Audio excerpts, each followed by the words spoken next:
जय हिंद दोस्तों, उम्मीद करता हूँ सब ठीक होंगे। आज की वीडियो में हम बात करने वाले हैं कि हम अपने जीवन के सही लक्ष्य को कैसे चुनें, क्योंकि हमको पता नहीं होता कि हम किस लिए बने हैं, हमारे जीवन का लक्ष्य क्या है। इस दुनिया में ऐसा कौन सा काम है जो सिर्फ मेरे लिए बना है। वैसे तो इस दुनिया का ऐसा कोई सा काम नहीं है जिसे मैं ना कर सकूं। इस दुनिया के हर एक काम को मैं कर सकता हूँ, लेकिन मुझे ऐसा काम ढूंढना है जिसे मैं जी सकता हूँ बिना किसी संकोच के। उस काम पर मैं अपनी पूरी जिंदगी को न्यौछावर कर सकता हूँ। मेरे अलावा मेरे जैसा उस काम को कोई दूसरा ना कर सके, क्योंकि अगर आपके जैसा किसी और ने कर दिया वो काम, तो आप टॉप लेवल पर कैसे पहुंचेंगे और कैसे रहेंगे टॉप लेवल पर।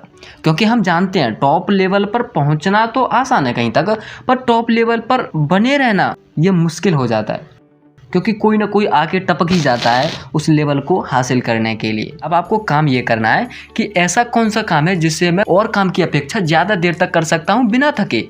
मैं उस काम में इतना विलीन हो जाऊं कि जब मैं उस काम को करूं तो कुछ ध्यान ही ना रहे, खाने का ना पीने का कुछ ध्यान ना रहे, उस काम में लगा रहा हूं। इतनी एकाग्रता हो जानी चाहिए।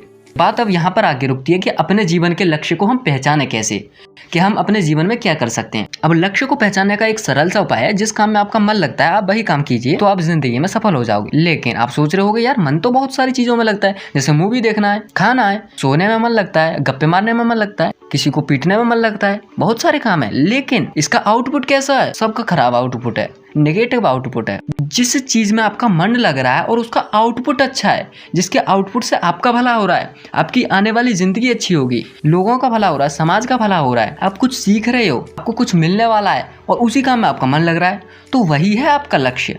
अब इसको ढूंढने के लिए आपको ट्राई करना है, हर एक काम को छोड़ के आपको उसको ट्राई करना है। अगर उसमें भी ऐसा ही हो रहा है, नेगेटिव आउटपुट निकल रहा है और उसमें मन भी नहीं लग रहा, उसको छोड़ दो, दूसरे को पकड़ लो। ऐसे आपको ट्राई करते रहना है। अगर इसको करते करते ज़्यादा दिन बीत जाएँ, कई साल बीत जाएँ, फिर भी आपको लक्ष्य नहीं मिले, तो आपको क्या करना है? मन का काम नहीं मिले जिसमें आपका मन लगता हो, तो आपको मन को छोड़ देना है, दिमाग के बेसिस पे आ जाना है। अब इसमें आपको फैक्ट लगाना है कि कौन सा ऐसा काम है जिससे मेरा भला हो और मैं ऐसे ऐसे कर सकता हूँ, बेशक उसमें मन नहीं लगता हो। तो आपको अब करना यह है कि उस काम को आपकी आदत डाल लेनी है, जो आपको लगता है कि इस काम से मेरा भी भला होगा, समाज का भी भला होगा और मेरा आने वाला जीवन भी अच्छा हो सकता है। आज के लिए बस इतना ही। उम्मीद करता हूँ कि आप अपने लक्ष्य को बहुत आसानी से ढूंढ पाएंगे।